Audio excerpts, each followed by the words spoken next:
Hello friends, good evening. कैसे हैं आप लोग? तो स्वागत है आपका मेरे चैनल श्वेता क्लासेस में। तो आज मैं आपका स्टार्ट कर रही हूँ ज्योग्राफी का चैप्टर 2, जो कि है ग्लोब, अक्षांश एंड एवं देशांतर। इसको इंग्लिश में कहते हैं लैटिट्यूड एंड लॉन्गिट्यूड।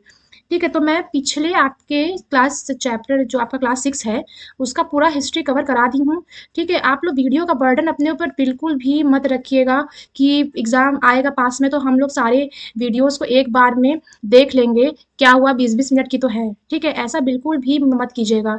आप लोग हर एक वीडियो को, ठीक है, उसको पढ़िएगा, समझिएगा। मेरा अभी से ही आपको डिटेल वीडियो लाने का सिर्फ इतना ही उद्देश्य था कि आप हर एक चैप्टर को मतलब डिटेल पढ़ें, हर एक लाइन को समझे, पढ़ें और नोट्स बनाएं। ठीक है, अगर आपके लिए सिर्फ मैराथन ही इम्पोर्टेंट है तो आप मैराथन से आप पास हो नहीं पाएंगे। ठीक है, इसलिए कि ये जो आपका 20-20 मिनट का वीडियो है, अगर आप इसे मैराथन में आप पढ़ेंगे तो एक दिन में कोई भी चीज़ माइंड में सेट करना आसान बात नहीं होती है। ठीक है, तो अभी से ही आप अपना तैयारी स्टार्ट कर दीजिए। अगर चैनल पे फर्स्ट टाइम आया है तो चैनल को प्लीज़ लाइक, शेयर, सब्सक्राइब कीजिएगा, क्योंकि इतने काम होने के बावजूद भी समय निकालना, पढ़ाना, वीडियो बनाना ही मतलब बहुत ही कठिन है। ठीक है, तो आपका सपोर्ट चाहिए और मैं ये चाहती हूँ कि आप लोग मेरे चैनल को सब्सक्राइब करके उससे पढ़िए और एग्ज़ाम में 55 प्लस मार्क्स लाइए। ठीक है, तो हम लोग स्टार्ट करते हैं। तो ये हमारा सेकंड चैप्टर। हाँ, मैं पहला सारा मैं सारा हिस्ट्री का सारा चैप्टर पढ़ा चुकी हूँ। आप मेरे चैनल पे जाके उसको वॉच कर सकते हैं। तो देखिए, मैं ये पढ़ाने वाली हूँ कि अक्षांश और देशांतर क्या होते हैं। ठीक है, देखिए, तो ये इसको मैं शॉर्ट में आपको समझाती हूँ कि पृथ्वी में किसी स्थान की भौगोलिक स्थिति का निर्धारण जब होता है तो उसे अक्षांश कहते हैं, मतलब लैटिट्यूड। हाँ, लैटिट्यूड, लैटिट्यूड। हाँ, ये। और इसका क्या होता है कि ये रेखाओं द्वारा किया जाता है तो इसे हम लॉन्गिट्यूडनल कहते हैं। ठीक है, लॉन्गिट्यूड कहते हैं। देखिए, यहाँ पे लिखा है ना, पिछले अध्याय में आप पढ़ चुके हैं कि हमारी पृथ्वी कैसी है। हमारी पृथ्वी गोलाकार नहीं है, ये उत्तर एवं दक्षिण ध्रुव से चपटी और मध्य से थोड़ी उभरी हुई है। ठीक है, तो मैं जो भी आपका इम्पोर्टेंट है मैं उसको हाईलाइट की हूँ।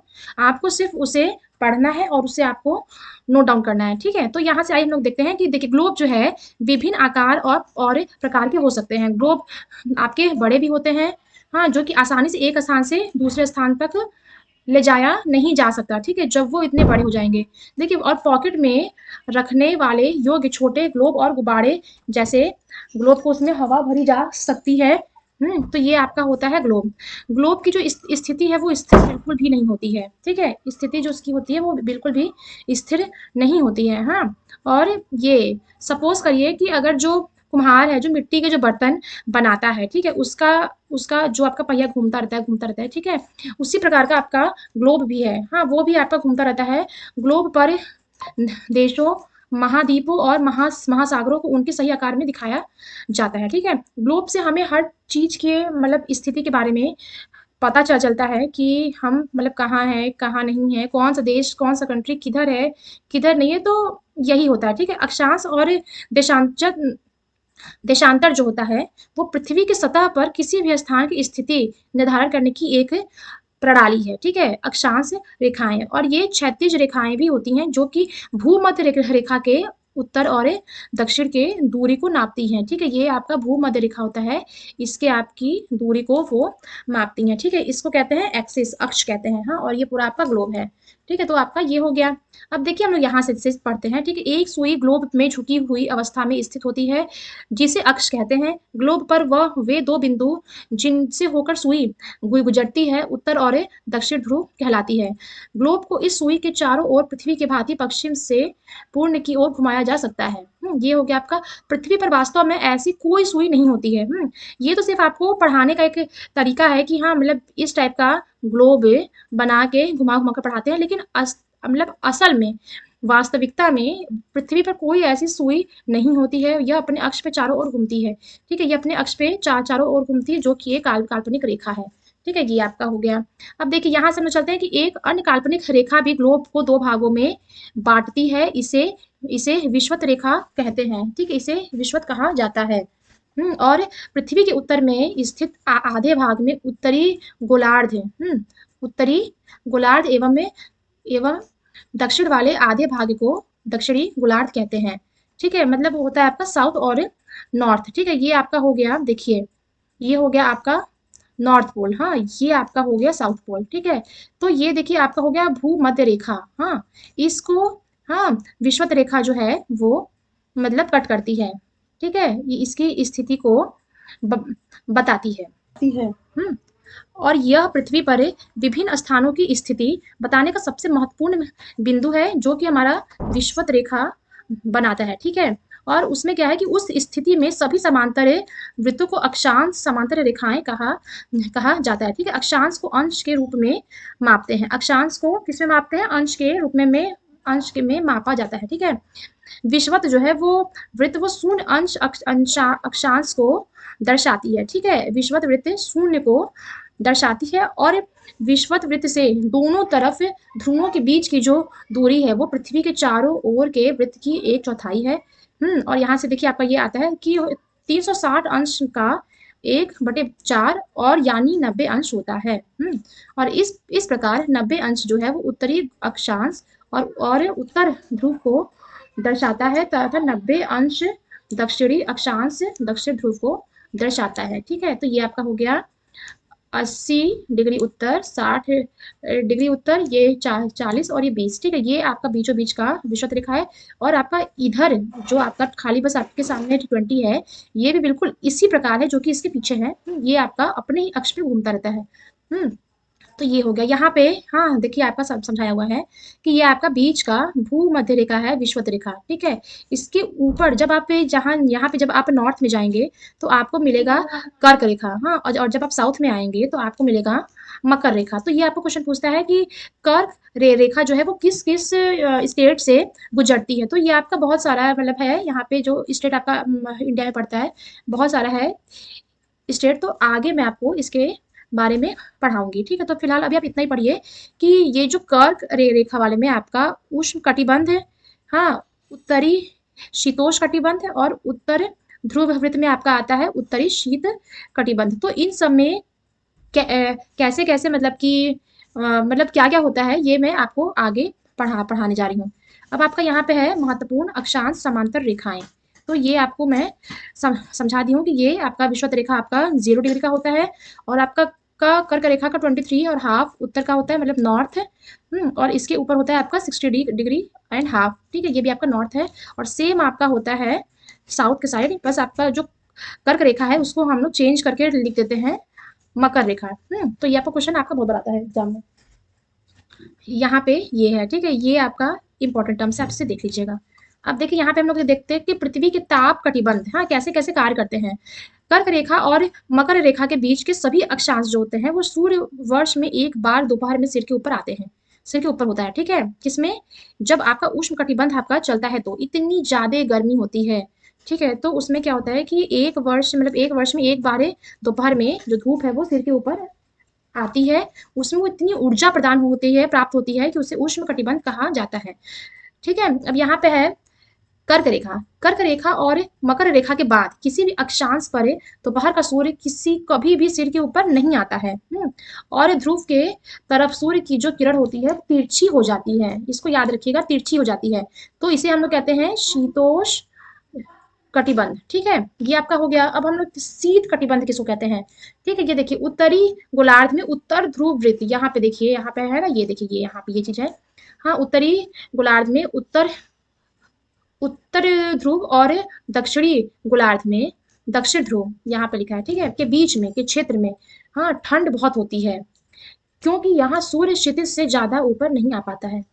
जहाँ सूर्य की रोशनी नहीं पहुंचेगी वहां पे तो आपका ठंडा हो, मतलब कि आपका वातावरण होगा। तो इसलिए ये आपका शीत कटिबंध कहलाता है। ठीक है, इसलिए आपका ये शीत कटिबंध कहलाता है। तो इसमें से भी आपका क्वेश्चन आता है कि उष्ण कटिबंध किसे कहते हैं, हाँ, शीतोष्ण कटिबंध किसे कहते हैं, और शीत कटिबंध किसे कहते हैं। अब आपका हम आते हैं देशांतर। देशांतर क्या होता है? ठीक है, देखिए किसी भी स्थान की भौगोलिक स्थिति, जब मतलब वहां के इस स्थिति को उस स्थान के अतिरिक्त कुछ अन्य जानकारियों की आवश्यकता होती है। ये आपका हो गया उत्तर ध्रुव, ये सारे आपके लाइन है। तो उसमें क्या है कि देखिए जो प्रशांत महासागर में जो स्थित टोंगा है उसको वो आपका द्वीप है, और हिंद महासागर में आपका स्थित है मॉरिशस द्वीप। हाँ, मॉरिशस द्वीप है जो कि एक ही अक्षांश पर है। किस पे? 20 डिग्री दक्षिण, 20 डिग्री दक्षिण पर ही आपका यहाँ पे देखिए आपका है। ये 20 डिग्री पर ही आपका स्थित है। कौन कौन से आपके महासागर? प्रशांत महासागर में स्थित टोंगा द्वीप और हिंद महासागर में स्थित मॉरिशस द्वीप पर स्थित है। उनकी सही स्थिति जानने के लिए यह पता होगा कि उत्तर ध्रुव को दक्षिण ध्रुव से जोड़ने वाली संदर्भ रेखा से पूर्व एवं पश्चिम की ओर इन इन स्थानों की जो दूरी है, हाँ, उसे देशांतर कहा जाता है। देशांतर यही होता है। अब आपका यहाँ से, हाँ, आइए हम लोग पढ़ लेते हैं कि ये क्या होता है। देखिए अक्षांश, हाँ, अक्षांश समांतर रेखाओं से भिन्न सभी देशांतरीय यानोत्तरों की लंबाई समान होती है। हाँ, जो अक्षांश होते हैं और देशांतर की जो रेखाएं होती हैं, अब सपोज करिए ये हो गया और ये हो गया, ठीक है। ये जो जितनी भी रेखाएं हैं ये सब की लंबाई समान होती है, इसलिए इन्हें सिर्फ मुख्य बिंदु में व्यक्त करना कठिन होता है। ठीक है, इन्हें सिर्फ मुख्य बिंदु में इनकी जो इनका जो कैलकुलेशन करना है वो थोड़ा सा टफ पड़ जाता है, क्योंकि तब सभी देश के निश्चित किया गया ग्रीनिच, जहां ब्रिटिश राजकीय वेधशाला स्थित है, से गुजरने वाली यानोत्तर से पूर्व और पश्चिम की ओर से गिनती की जाए तो उसे प्रमुख यानोत्तर कहते हैं। ठीक है, ये हो गया।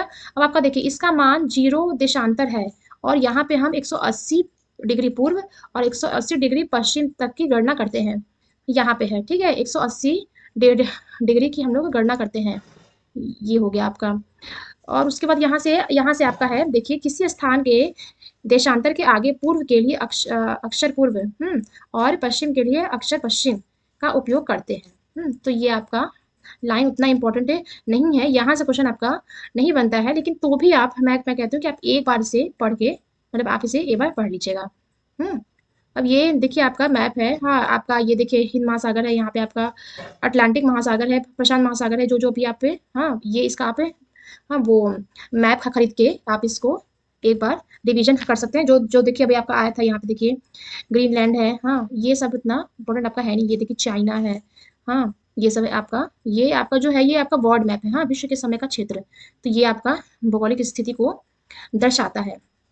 अब देखिए हम लोग पढ़ते हैं देशांतर और समय। समय को मापने का सबसे अच्छा साधन क्या है? पृथ्वी, चंद्रमा और ग्रह की गति। किसको? समय को मापने के लिए।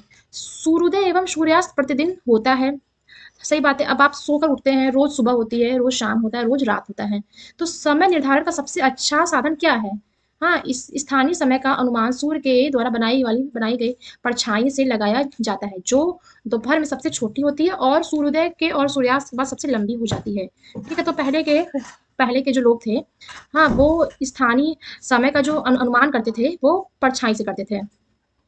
अब आपका यहाँ से है, देखिए, हाँ, ग्रीनिच पर स्थिति, हाँ, जो प्रमुख आपका है यमुनोत्तर, हाँ, उसमें जब सूर्य की स्थिति का कैसे पता चलता है? जब सूर्य जिस समय आकाश के सबसे ऊंचे बिंदु पर होगा उस समय, हाँ, याम्योत्तर पर स्थित सभी स्थान पर दोपहर होगा। और पृथ्वी पश्चिम से पूर्व की ओर जब चक्कर काटती है तो वे स्थान जो ग्रीनिच के पूर्व होता है उनका समय ग्रीनिच के समय से आगे हो जाता है, जो पश्चिम में ही है।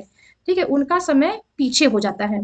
ठीक है, अगर सपोज कीजिए कि पृथ्वी लगभग 24 घंटे में अपने अक्ष में 360 डिग्री घूमती है, ठीक है, तो 1 घंटे में 15 डिग्री एवं 4 मिनट में 1 डिग्री घूमती है। ये आपका हो गया। तो ग्रीनिच में कितना टाइम होगा? तो ग्रीनिच में दोपहर के 12 बजते हैं और ग्रीनिच से 15 डिग्री पूर्व में समय होगा। ठीक है, तो इसका मल्टीप्लिकेशन कर देंगे तो आपका आएगा 60 मिनट। तो ये यहाँ से है, देखिए ग्रीनिच के समय से 1 घंटा आगे उसका टाइम होगा और वहाँ दोपहर का 1 बजेगा। हाँ, दोपहर का 1 बजेगा और वहाँ पे ये छोड़ दीजिए, इससे मतलब नहीं है। ठीक है, अब यहाँ पे देखिए जब वहाँ पे 12 बजे होंगे, जब ग्रीनिच पर दोपहर के 12 बजे होंगे तो उस समय 180 डिग्री में मध्य रात्रि हो रहा होगा। ठीक है, ये आपका हो गया। किसी भी स्थान पर जब सूर्य प्रकाश में अपने उच्चतम बिंदु पर होता है, हाँ, जब किसी स्थान पर सूर्य आकाश से अपने उच्चतम बिंदु पर होता है तब दोपहर में उस समय घड़ी में दिनांक 12 बजते हैं।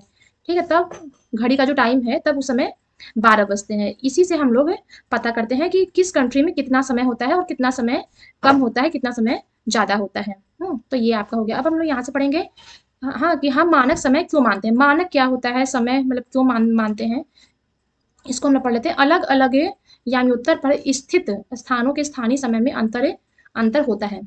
जैसे सपोज कीजिए कि बहुत से देशांतरों से होकर गुजरने वाली रेलगाड़ियों के लिए समय सारणी मतलब टाइम टेबल तैयार करना बहुत कठिन होता है। ठीक है, अब जितने भी देशांतर हैं वहां से जब ट्रेन पास होती है तो उसका हर एक चीज का टाइम टेबल तैयार करना बहुत ही कठिन होता है। तो यहाँ से देखिए आपको क्वेश्चन आता है, यहाँ से आपको क्वेश्चन आता है, भारत में गुजरात के द्वारिका और आसाम के डिब्रूगढ़ के स्थानीय समय में लगभग 1 घंटा 45 मिनट का अंतर होगा। ये आपका अंतर अधिक बार बहुत बार आपको एग्जाम में पूछता है। ये ऐसा इसलिए होता है क्योंकि देश के मध्य भाग से होकर गुजरने वाली किसी याम्योत्तर के स्थानीय समय को देश के मानक समय मान लिया जाता है। ऐसा इसलिए होता है।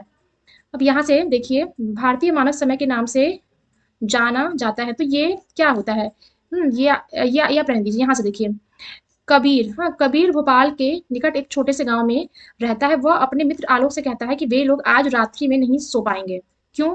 क्योंकि भारत और इंग्लैंड के बीच एक क्रिकेट मैच है जो कि लंदन के 2 बजे से होने वाला है, शुरू होगा। और अर्थात भारत के समय के अनुसार मैच शाम को 7:30 बजे होगा, शुरू होगा और देर रात्रि में समाप्त होगा। क्या आप जानते हैं कि भारत और इंग्लैंड के बीच के समय में क्या अंतर है? तो यहाँ पे देखते हैं। भारत भारत ग्रीनिच के पूर्व 82 डिग्री में 30 मतलब पश्चिम में स्थित है। यहाँ का समय ग्रीनिच समय के 5 घंटा 30 मिनट आगे है। इसलिए जब लंदन में दोपहर 2 बजे होंगे तब भारत में शाम 7:30 बजे बजता होगा। यही आपका है।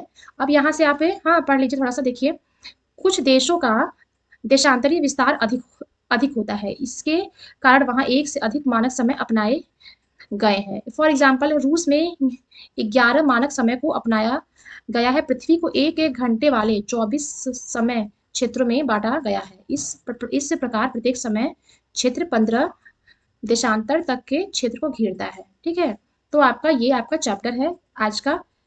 तो आपको अगर मेरा मतलब चैनल पसंद आया हो तो आप इसे प्लीज़ लाइक शेयर सब्सक्राइब कर लीजिएगा। Okay, bye bye, thank you.